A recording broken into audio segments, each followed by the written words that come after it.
All right, Joe Judge in New England as an assistant. And this is just so weird that there's this mystery over who's got what job. And It is weird. Yeah. What does it really add to the strategic advantage of the Patriots? I wonder. To have everyone in the dark about what the coaches are doing. The players know, and the opponents don't care. They're studying the film. Right. They're not studying the coaches. Anyway, here's Joe Judge on his role on the New England staff. I have a feeling he's not going to say all that much about what it really is. Let's have a listen. How closely are you working with Mac Jones compared to players at other positions on offense? Yeah, so I'll give you a direct answer right there, not to be evasive or anything. I am working with Mac, along with some other people in the offense. I'm working with all the skill group on offense. I'd say all of us are working collectively, all right, as a coaching unit to work with the entire offense. Will you also be calling plays this year, Joe? Is that part of the plan for you? Look, I'll tell you directly and honestly right now, nothing's been declared or decided or voiced to, me. I know Matt's going to be the other one that gets asked, or Nick Haley. So look, right now we're all just working at, like I said, it's mostly drills and skills. We're working offensively. Now, I do think it's critical for every coach on the offense to understand the game plan and be prepared as a play caller. Yeah, this whole thing, I just don't get it. Steve Belichick won't talk about what he's doing. Matt Patricia's involved with the offensive line now. It's just bizarre to me. But it's good that Joe Judge is getting an education on the offensive side of the ball. Yes. Look, he's got designs on being a head coach again. He doesn't want to be a career assistant coach. Nobody wants to be a career assistant coach. They want to climb the ladder again. And so you diversify your experience a little bit. Maybe you're better suited for the next time that you're a head coach. I think that's exactly right. I think that's one of the things you hear sometimes with the special teams head coaches or those guys that are up for it, or even, some of the things I've heard through the grapevine in the NFL with Joe Judge, specifically to the Giants. Yes. I think that's where owners are a little reluctant at times to hire the Joe Judge type of coach, because there is value in, hey, the head coach walks in the room and he can fix one side of the ball. He's a good idea, coach.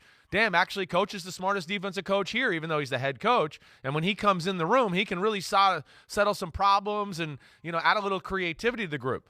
That is where maybe Joe Judge lacks a little bit. And yes, this is where I think it is a great move for his next phase of his career, for him to grow that way. So he can be that guy when he does get a chance to be a head coach again.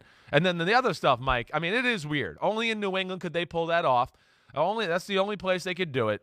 It's Belichick, and of course the fact that he can coach every position, and then he can coach the coaches on those positions. It allows them to get away with it. That's where it's a little different. That's where Belichick is genius. He could be the offense coordinator or the defensive coordinator or the special teams coordinator, and they would not miss a beat. So that's where it's special. But it also is weird. Like, Mike, I know, the NFL is about chain of commands. And to me, when I hear stories of co-offensive coordinators around the NFL or run game, pass game coordinator, I hear a lot of drama when I hear about it a lot of the times. I always hear, one of the coaches, oh, this guy's talking crap about that coach, and that coach wants more of these plays in it, and there's issues there. So that's the only thing I'd throw out there as far as caution to the wind. But it is New England and Belichick, so they'll probably still make it work and happen, and it'll function properly. I have an idea. Yeah. And it just kind of popped into my head while we were talking about this. I remember after they were shredded on that Saturday night by the Bills in the divisional round. Right. And I remember thinking, well, other coaches would possibly consider shaking up the staff a little bit, firing some people. But when two of the members of the defensive staff are your kids, number one, you're not firing them. No. And number two, if you fire others and not them, looks bad. It becomes even more glaring that you're engaged in full-on nepotism. So, could this deliberate effort on both sides of the ball to confuse everyone on the outside about who's doing what make it harder for people like us to say whose fault anything is, other than it's just Bill Belichick and he ain't getting fired? And we don't know who else to blame. Yeah. So we'll just blame him. Right. And he's fine with it because he ain't getting fired. Right. Then he doesn't have to worry about well, I probably should fire my kids. No matter how hard I try, they're not going to be as good as me. And I can't fire the other assistants and not my kids. Yep.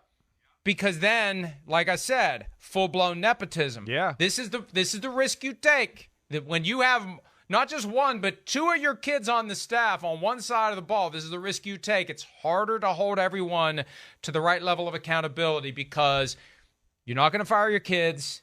And if you fire somebody else, the first reaction is going to be, oh, yeah, but your kids get to stay.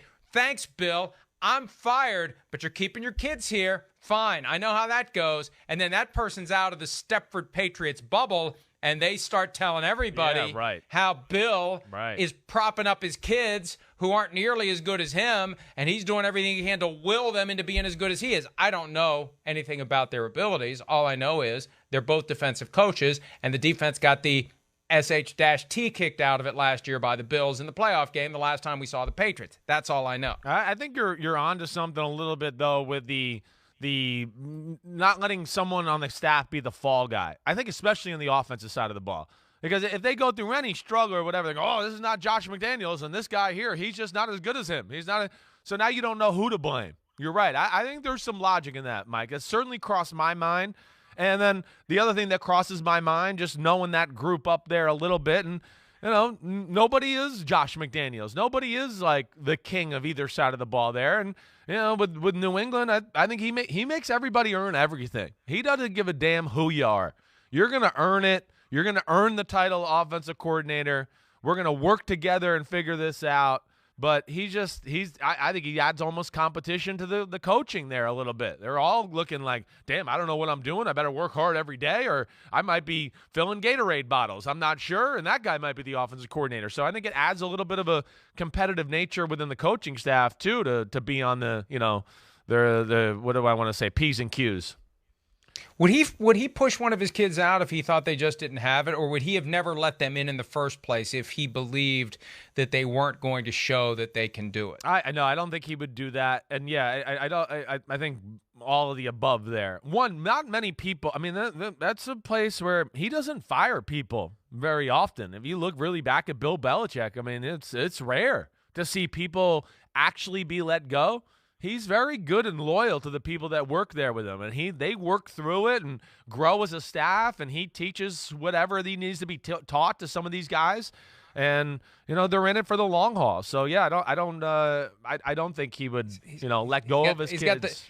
He's got the military mindset. You don't fire anybody; you're just relentless until they quit. Well, a little bit, and I don't think he wants to fire anybody because he doesn't want people going anywhere and telling everybody his secrets and everything. I think there's a lot of things that go into play there in New England that are, as we've always said, just more tactical than any other team in football, and it's not even close. And just people don't really realize how far it trickles down the organization and some of these thoughts that he has that are brilliant that have led them to be who they are.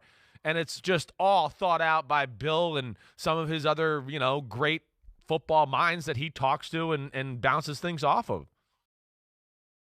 Hi, I'm Mike Tirico, and thanks for watching. Make sure to hit subscribe for the latest news and highlights from NBC Sports.